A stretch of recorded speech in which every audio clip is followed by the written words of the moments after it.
Hi there, welcome back to my views on news. Two news stories. Firstly, new action is being taken on Eritreans staying in Ethiopia. I told you 2 days ago that Eritreans were complaining about hefty fines imposed on those who want to leave Ethiopia. Another action is underway. Eritreans are being targeted reportedly. Secondly, Oromo Liberation Army OLA issued a statement a few hours ago claiming to have killed 70 Ethiopian National Defense Force soldiers reportedly. Where did the Oromo Liberation Army conduct the operation against the Ethiopian military? Firstly, was Ethiopia, Eritrea tensions, bilateral tensions still ongoing, no de-escalation, though fortunately embassies are working, but almost no high-level contact has been seen between the two countries in recent months. No delegation level meeting, no meeting on the level of military officials, no meeting on the level of politicians, no meeting on the level of politicians or military officials. Rather, Ferretia is hosting those who are forming an anti-Ethiopia alliance. Ethiopia is hosting those who want to remove Isaias Afwerki government. It shows the current bilateral tension between the two countries. In Ethiopia, there are tens of thousands of Eritreans. Some entered before war.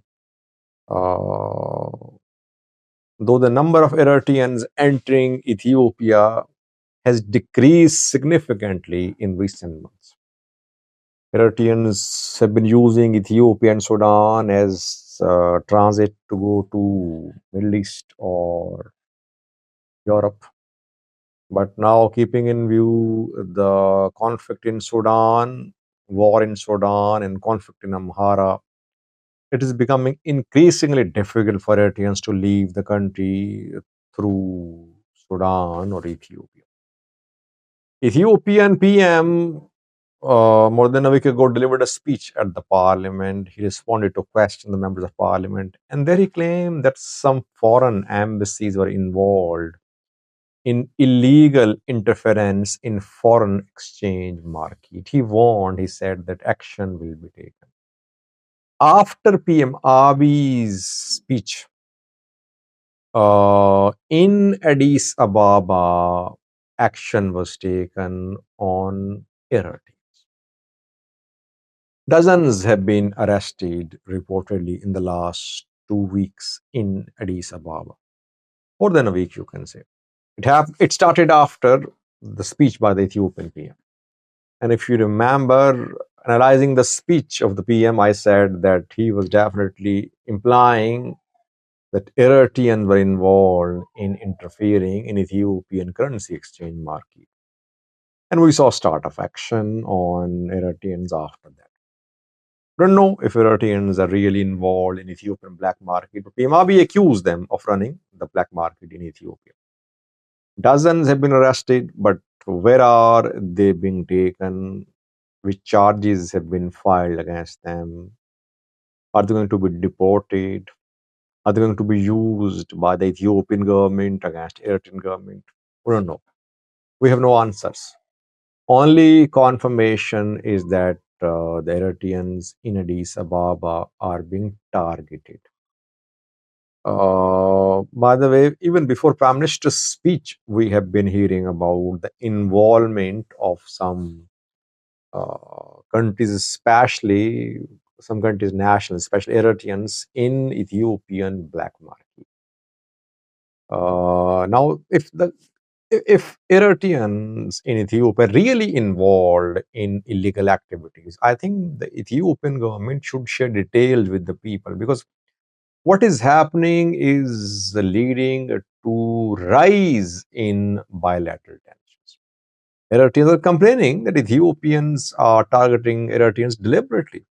There are other ethnicities too, there are other nationalities too in Ethiopia, people from other countries too, refugees. Why is that only Eritreans are being singled out? Valid question. If Eritreans in Addis Ababa are involved in criminal activities, in interfering in Ethiopian black market, at least the government should share details. Government should not give a general statement and then launch a crackdown on people of a specific country.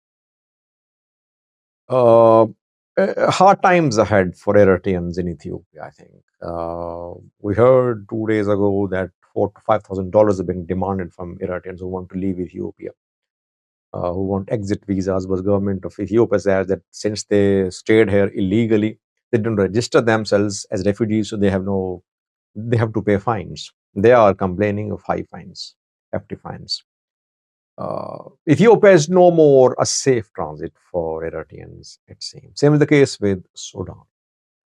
Secondly, viewers, Oromo Liberation Army issued a statement a few hours ago about fighting in a zone in the Oromia region. 70 Ethiopian military soldiers were killed in this incident, reportedly, according to the claim by Oromo Liberation Army. However, we know that fighting has intensified in the Oromia region between OLA and government forces. Government forces want to wrap up decisive operation against OLA to crush OLA.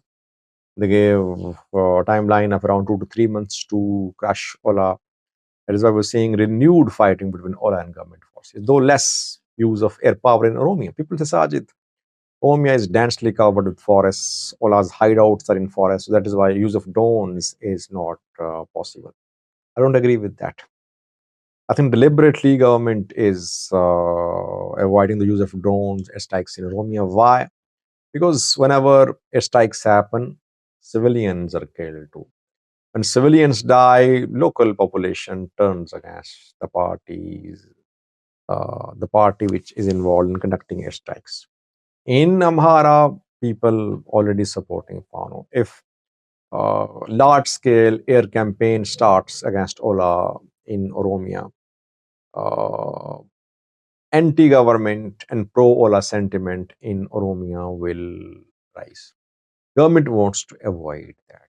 That is why less use of airstrikes, drone strikes in Oromia, I believe.